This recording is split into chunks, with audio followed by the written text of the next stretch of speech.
During World War II, Russia was in big trouble. The Nazis were pushing hard, and Russia needed something extraordinary to fight back.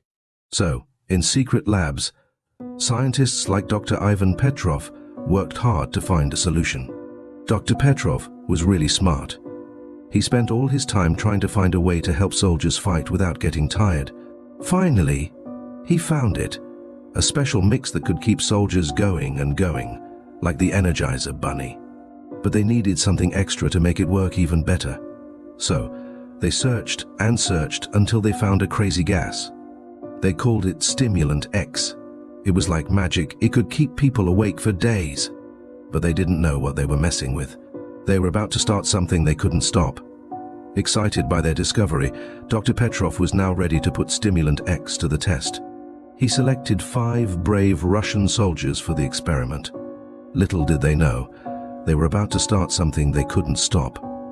But who were these soldiers? How long could they withstand the effects of Stimulant X? And what fate awaited them in the darkness of the testing chamber? As the story unfolds, the fate of the last soldier will pose questions that challenge our understanding of humanity.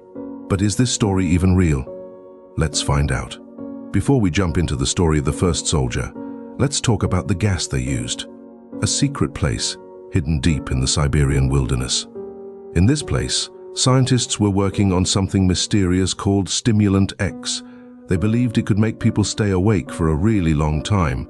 Now, where were these soldiers? It wasn't clear.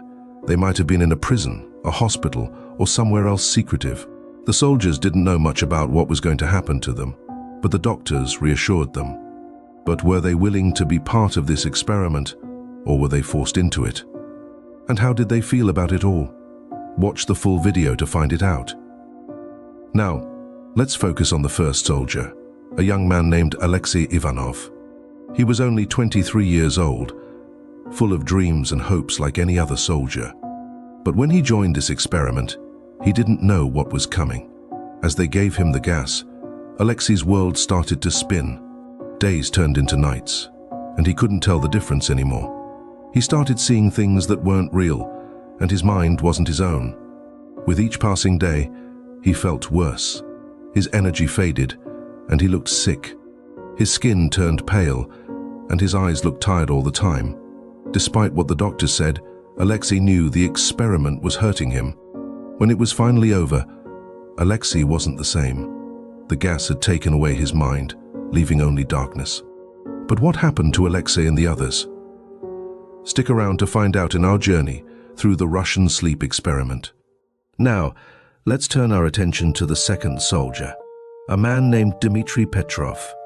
Dmitry was no stranger to hardship. He had faced the horrors of war with unwavering courage. When he volunteered for the experiment, he did so with a sense of duty, willing to endure whatever challenges lay ahead. As the days wore on and the effects of the gas took hold, Dmitry's resolve began to falter. Where once there was strength, now there was doubt. Shadows danced at the edges of his vision, and whispers echoed in the darkness of his mind. Despite his best efforts to maintain his composure, Dmitry found himself slipping further into the grips of madness. His once bold demeanor gave way to paranoia and fear as the boundaries between reality and nightmare blurred. When the experiment finally ended, Dmitry emerged from the chamber a changed man. The gas had left its mark, not only on his body but on his very soul, leaving behind a fractured shell of the soldier he once was. The third soldier, Nikolai Volkov, told his own story. It started with grogginess, a persistent itch behind my eyelids. The promise was clear: stay awake, get rewarded. Easy enough, I thought. But the gas, it had a metallic tang, a cold bite that settled in my lungs. Time blurred. Conversation became a struggle, my thoughts sluggish. The first hallucinations were faint whispers, shadows dancing at the edge of vision. By day 3, they solidified. Grotesque figures stretched and contorted in the corners. My comrades, they grew distant, muttering to themselves, their eyes hollow. Sleep. It became an obsession, a forbidden fruit dangling just out of reach. The gas kept the exhaustion at bay, but a gnawing emptiness took its place. Fear, a cold serpent, coiled in my gut.